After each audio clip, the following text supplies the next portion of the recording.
Bismillahirrahmanirrahim. Assalamualaikum warahmatullahi wabarakatuh. Perkenalkan, nama saya Hanan Nur Khairunisa dari kelas 1C.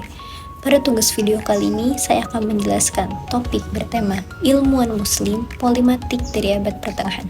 Setelah saya baca, saya baru mengetahui ternyata saat Eropa mengalami masa kegelapan, justru peradaban Islam di saat itu sedang merasakan masa keemasan. Di penjelasan saya ini ada istilah keren, yaitu polimatik. Mungkin masih ada yang bertanya-tanya, polimatik itu apa sih? Sebenarnya apa itu polimatik?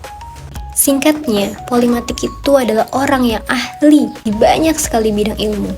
Jadi bukan cuma di satu bidang, tapi menguasai sains, filsafat, kedokteran, matematika, bahkan sampai seni dan sejarah. Ini sejalan banget sama ajaran Islam yang memang mendorong umatnya untuk memperdalam ilmu pengetahuan secara luas. Biar lebih tergambar, saya akan memberikan contoh tokoh-tokoh polimatik hebat. Nah, siapa aja sih tokoh-tokoh hebat itu? Kita akan ambil 3 yang paling terkenal, yang kontribusinya masih kita rasakan sampai sekarang. Yang pertama ada Al-Kharizmi, yang kedua ada Ibnu Sina atau Avicenna, dan yang ketiga ada Al-Kindi. Mungkin kita bisa berkenalan terlebih dahulu dengan tokoh yang pertama, yaitu Al-Kharizmi. Al-Kharizmi, beliau dijuluki Bapak Matematika. Karyanya yang paling fenomenal yaitu Aljabar. Bayangin, Aljabar itu jadi dasar hampir semua ilmu hitung modern dan teknologi yang kita pakai sampai hari ini.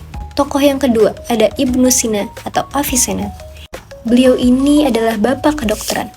Salah satu atau karya buku beliau adalah Al-Qanun fi Al-Tibb atau The Canon of Medicine. Karyanya dipakai sebagai buku rujukan utama di universitas-universitas Eropa sampai berabad-abad.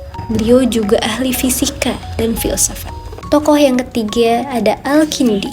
Beliau ini polimatik sejati, mulai dari filsafat, matematika, astronomi, sampai optik. Semua beliau kuasai. Beliau juga dikenal sebagai orang pertama yang melakukan eksperimen di bidang kedokteran dan kimia. Setelah kita mengenal tokoh-tokoh polimatik, mungkin ada terbesit pertanyaan dari kita. Mengapa mereka bisa jadi polimatik? Kenapa para ulama dan ilmuwan ini bisa sehebat ini? Ada 2 poin utama yang saya ambil dari materi yang perlu kita ingat. Pertama, integrasi ilmu. Mereka nggak memisahkan ilmu agama dan ilmu sains. Tafsir Al-Quran, hadis, fikih, itu adalah pondasi mereka.